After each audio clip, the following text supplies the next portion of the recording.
This week on Beyond Stillness, Stories After a Stroke, we welcome Beatriz Fritschler, a social impact strategist, health advocate, and wellness entrepreneur, known for her leadership in the nonprofit and government sectors.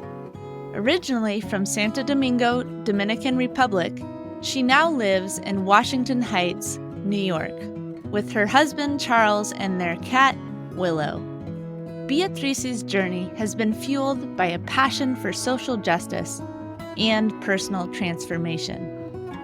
In today's episode, Beatriz shares her powerful story of how surviving a ruptured brain aneurysm in 2018 led her to profound personal growth and deeper connection with her body, mind, and spirit.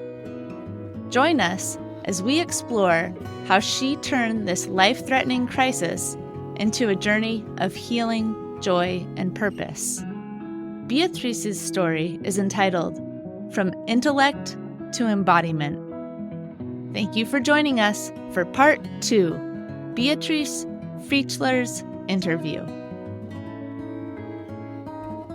Beyond Stillness, Stories After Stroke is made possible by our guests and tax-deductible donations from friends and listeners like you. Join us in empowering stroke survivors with stories of wisdom, purpose, connection, and hope at www.beyondstillness.org. Hello and welcome to Beyond Stillness, Stories After Stroke. Stroke offers a powerful, life-changing shift in perspective. Each colorful memory creates a parable for life's greater teachings, a compass for journeys ahead, and inspired wisdom for unique growth. Beyond Stillness offers a moment of pause for storytelling and reflection. Ultimately, Beyond Stillness is a welcoming environment that reveres the moment beyond stroke's paralysis. Still moments unite humanity and divinity. I'm your host, Molly Bucola. As we begin, we take a moment of pause, creating space for wisdom, purpose, connection, and hope.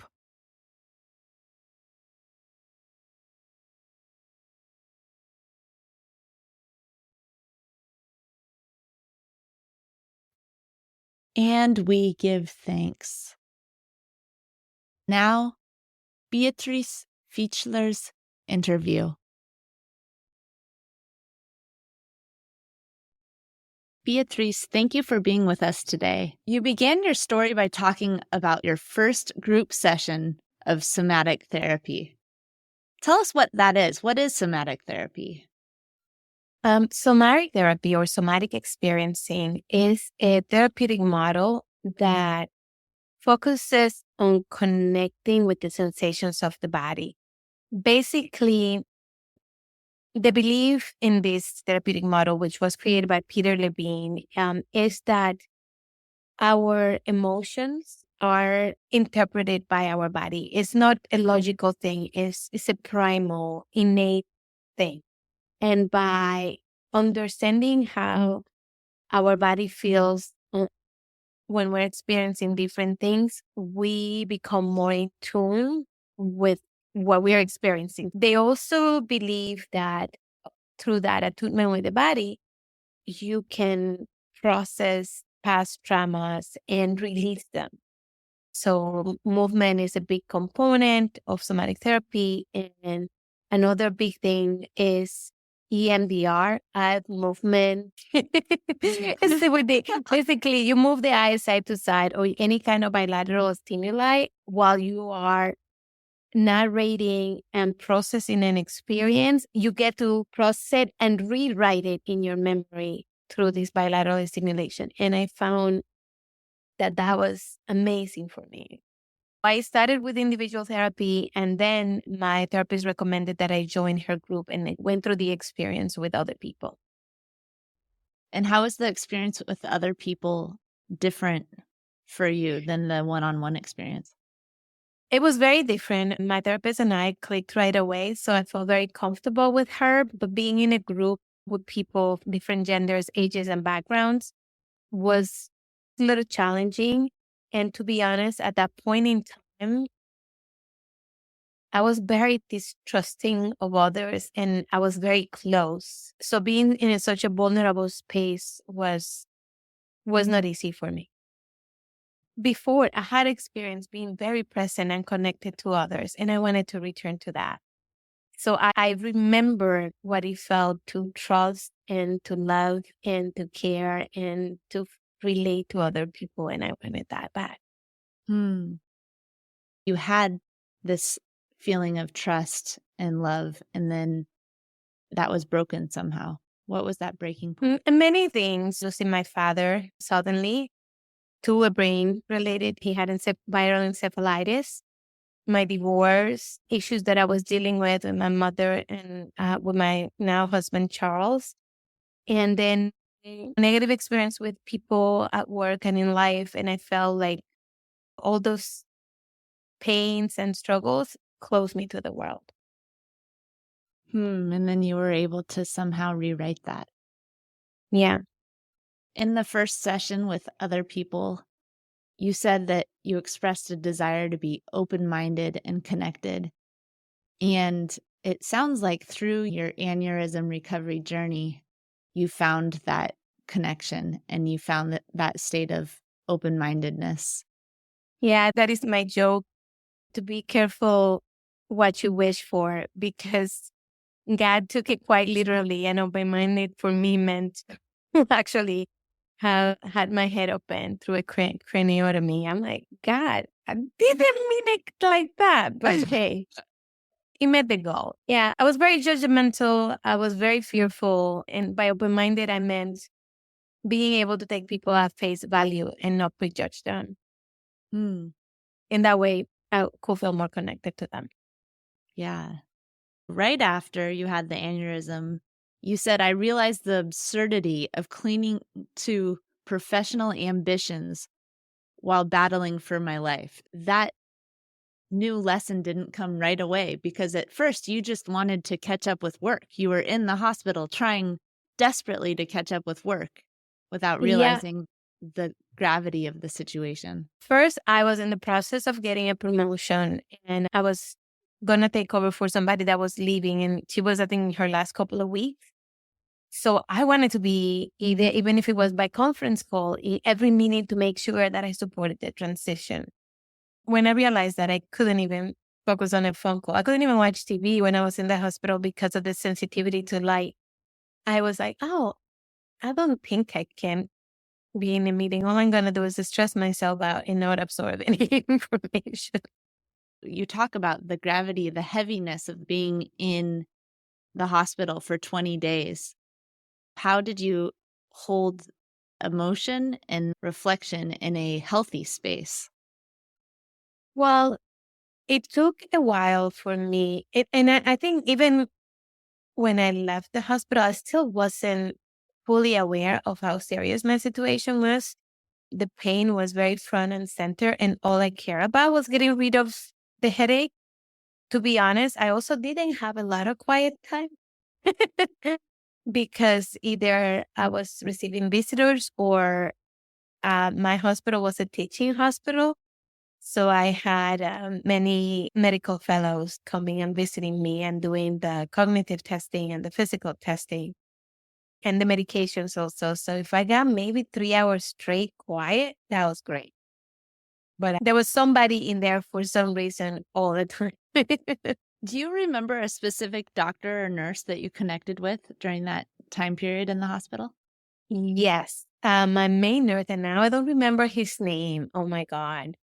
It's been 6 years. But I had a nurse that was there for most of the time. And he was super sweet and playful and a little flirty. He even he complimented me, even though I look horrible in the hospital, but he tried to make me feel good. So he was very sweet. And I visited a year later and brought them some cookies. And I think he was studying to become an anesthesiologist. Yeah, he did everything he could to make me feel normal. And he was very supportive of my partner, Charles. It's Yeah. amazing how those connections within the hospital at moments that are so raw Mhm. can be moments that are also so healing Yeah. through those little connections that are actually very big connections. You talk about that a little bit in your story. You were in the hospital for 20 days and you eventually returned home to work. And you said when you returned to the office, your colleagues were treating you with fragile caution, as if you might shatter at any moment. And you said that their unrequested gentleness was frustrating. How did you communicate your frustration with your colleagues? It was an interesting experience. First, almost all of them visited me at the hospital. I still have some of the cards, and I have a box actually with all the cards and gifts that they gave me when I was there. They were so sweet. I understood their empathy and their desire to be caring. But I told you I was lining up for a promotion. I came back to work, even though I still had my headache. I came back to work like ready for business. I'm fine. Nothing happened. Nothing to see here. It was annoying. I will be honest.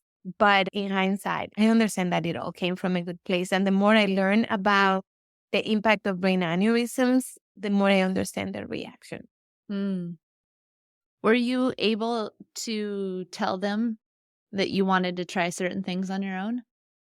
Yeah, I would just say to them, I'm okay. The doctor say I'm okay. I just have a little bit of a headache. Not a little bit of it. I had a real bad headache. I just have a little bit of a headache. I'll be okay. I can do that. Yeah, I can pick up things from the floor. I can bend over. It's okay. It's okay. How about with Charles, your communication with Charles when you returned home?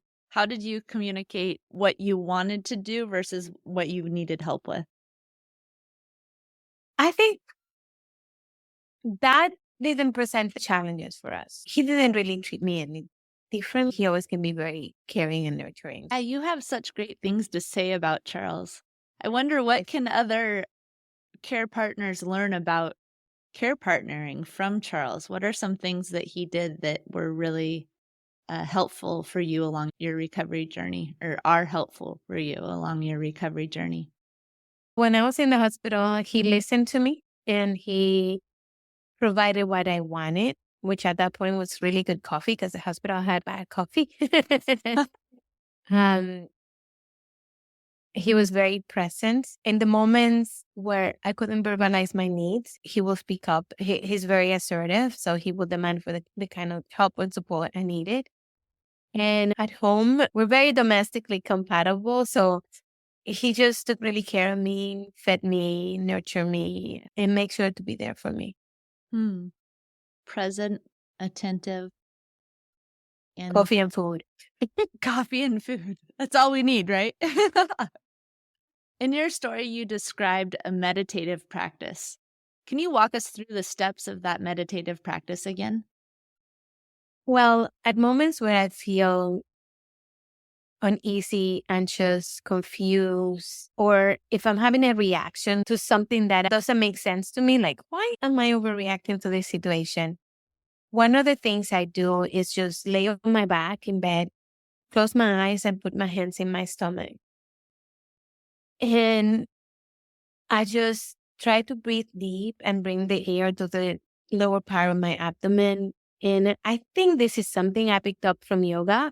Hmm. I just find it very calming and I'm able to have a conversation with myself and connect to whatever I'm feeling. So I ask myself, why am I uneasy? Why am I reacting the way I'm reacting to a situation? Is this triggered by memory or is this a learned fear? And then I try to find out, do I need to do anything to change this? Is there something that I'm doing that is not productive or is not helping me feel my best? And after I go through that, sometimes I write down what comes up in my journal and try to, as an action oriented person, if it's something I need to change, I create an action plan. So, how do you know what your body is telling you? I hear you talk about being curious and asking those specific questions. And then, when listening to your body, how do you know what it's saying? Well, it was a process. Like I said, I went to somatic therapy because I felt I was going through a lot of health issues before my aneurysm rupture. I was sick all the time. And I felt that part of it was because I wasn't communicating with my body well. So somatic therapy and actively trying to slow down and engage with my body to understand what it was saying to me has allowed me to understand my body's language. But it has been a process, and I still have moments of disconnection where I need to re-engage. For example, I'm now a runner. And lately, I have had a couple of hip injuries because I didn't pay attention when my hamstring muscles felt too tight and pushed through. Now I understand when I felt a little twitch in my hamstring, I need to do something. I need to stretch because if I push through, I'm going to end up with an injury that's going to have me limping for 3 weeks. That is not a fun thing. Nope. And you also described communication with your ancestors and how your body is wise and carries this wisdom that will help you progress forward in your life. And that is such a deeply profound statement. I wonder, do you feel specific ancestors speaking through, or how does that wisdom come to light? I don't specifically sense or feel any specific ancestors, even though from time to time I do talk to my father. But I believe that the same way health information is transferred through our DNA, wisdom is transferred through our DNA. So the same way we may have a propensity to develop an illness like high blood pressure, which is what triggered my aneurysm rupture, we may have information about the type of people we should interact with and the type of people we shouldn't, the type of work that we should do and the type of work we shouldn't, the type of food we should eat and the type of food we shouldn't. I think all that information is coded in our body's memory, and that comes from our ancestors.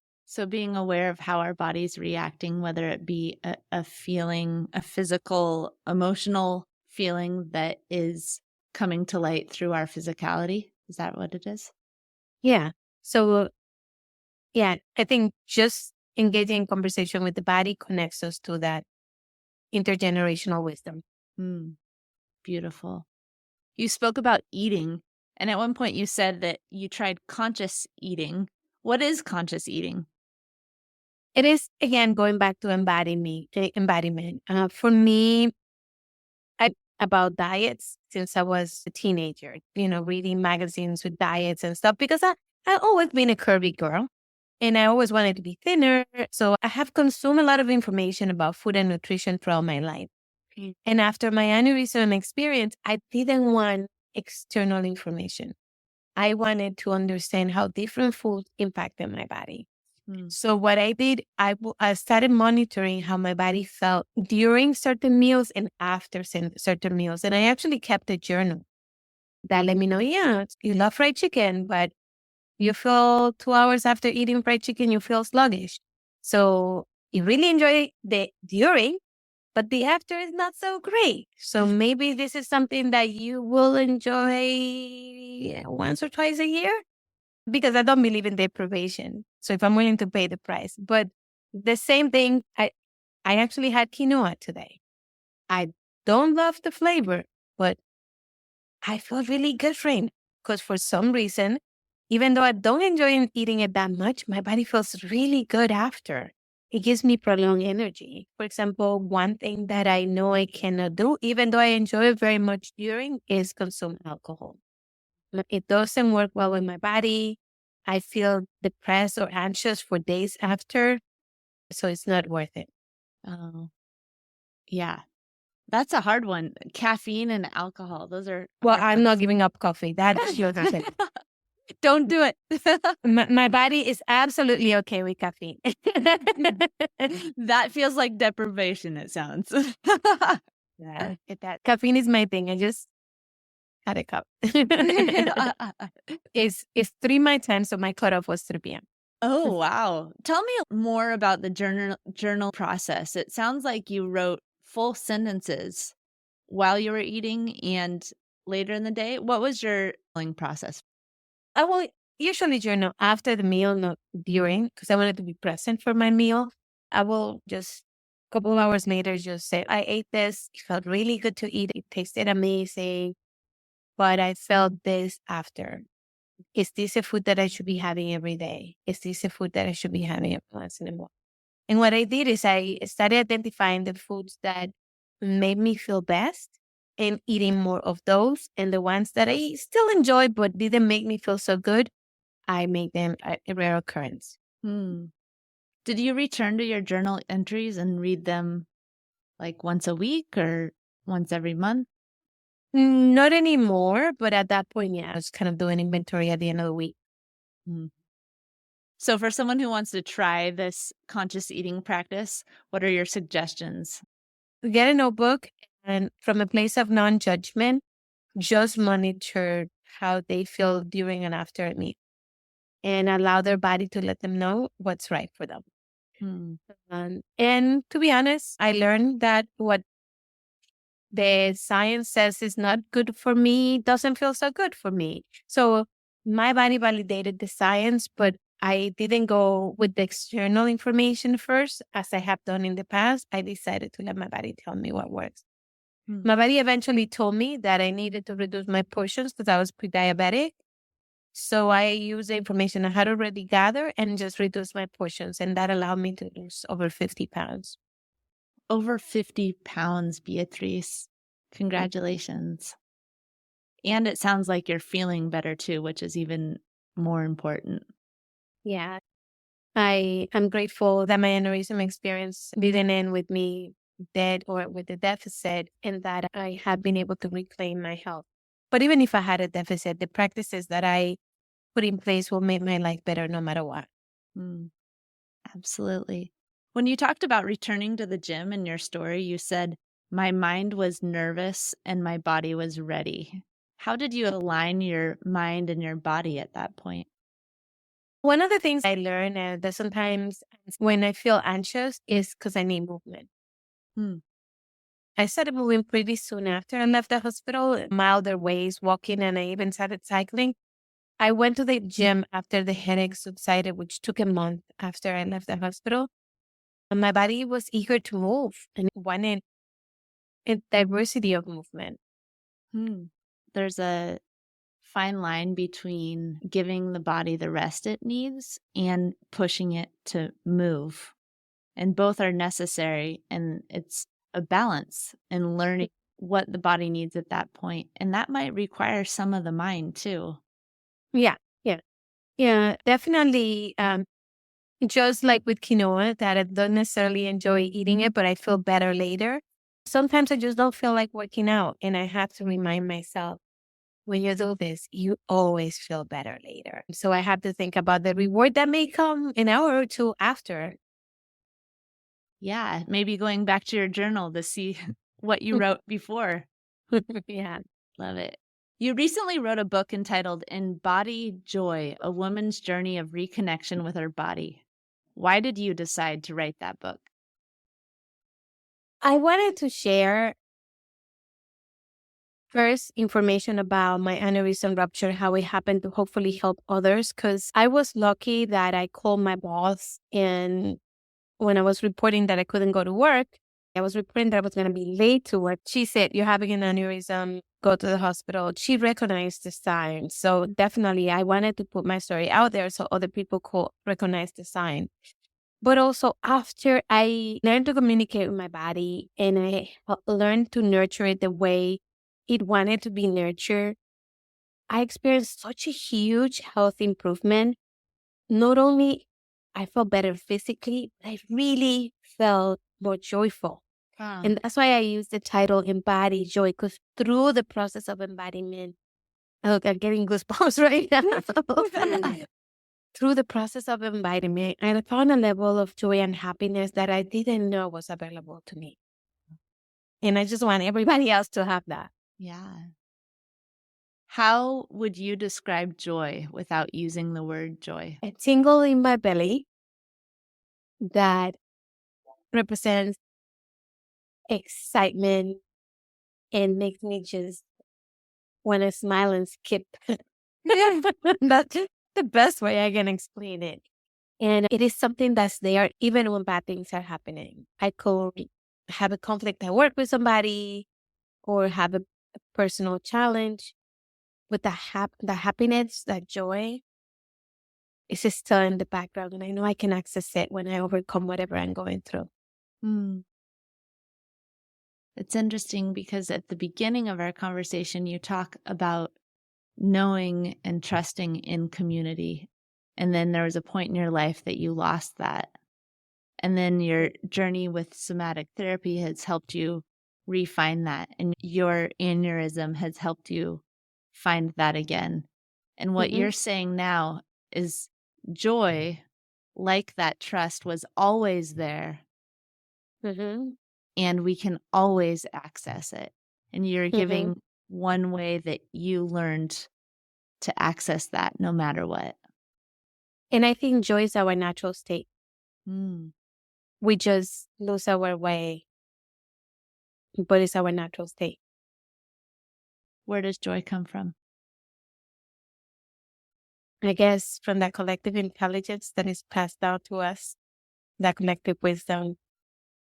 I studied psychology on undergrad, and I think it was Carl Jung that spoke about the collective ego, I think.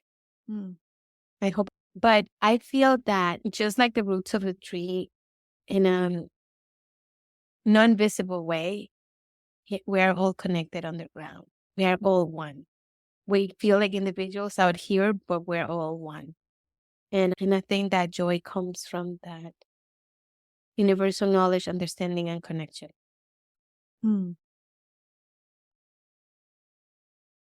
That's what you spoke about in your story. The mind-body connection, the interpersonal relationships, connecting with others, and connecting with ancestries and spirit. It's beautiful. And ultimately, joy comes about once we honor that connection, is what you're saying. Is that right? Yeah, when we get out of our own way and just open ourselves up without surgery. That's another hard balance, right? Without surgery, of course. Can you name a couple stroke survivors that have been particularly inspiring to you on your journey? Top of mind, two people come to mind that have become part of my stroke network. One is Kyle, and I can never pronounce his last name correctly. Kyle Megalcam, I think is his last name. He is one of the co-founders of a group called Brain Bar. They have salon-style gatherings where they bring subject matter experts around brain issues or survivors and help educate the public in that way. And through Kyle, actually, I met Gregory Graham, or ABM Superhero, who is a wonderful advocate and educator. So these two people have leveraged their experiences to educate and support others. And I just want to be like them. Well, you are like them, Beatriz, because you're sharing your experience. Like you said, you wanted to raise awareness. And through your book writing and speaking, you are raising awareness. And you're also offering what has worked for you in your mind-body connection and opening to your true self, your deepest self, listening through healthy practices to embody your joy. So thank you so much, Beatriz, for meeting with me throughout the past month or so. It's been an amazing experience. Oh, thank you so much for sharing your story. Thank you. We can stay connected. Thank you so much. I really enjoyed this journey. In closing, we take a moment of pause to reflect on wisdom, purpose, connection, and hope, and ways they move through our own lives.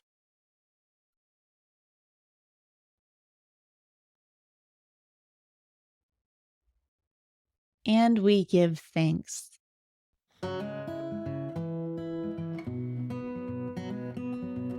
Beyond Stillness, Stories After Stroke is made possible by our guests and tax-deductible donations from friends and listeners like you. Join us in empowering stroke survivors with stories of wisdom, purpose, connection, and hope at www.beyondstillness.org. Another way to support is to like, share, or subscribe to our weekly show. Again, thank you for devoting time and space for this week's episode of Beyond Stillness, Stories After Stroke. Thank you for listening to Part 2, Beatriz Fritschler's interview.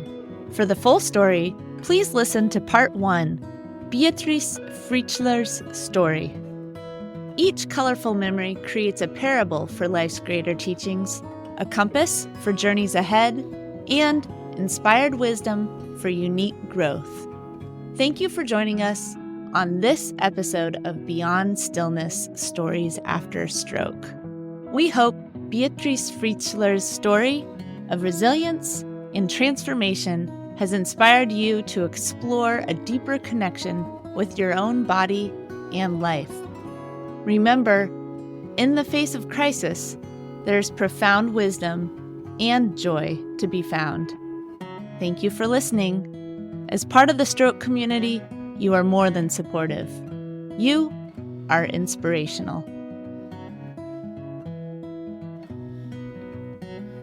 If you are part of the stroke community and have a story you'd like to share on the show, please contact us. Email molly@beyondstillness.org.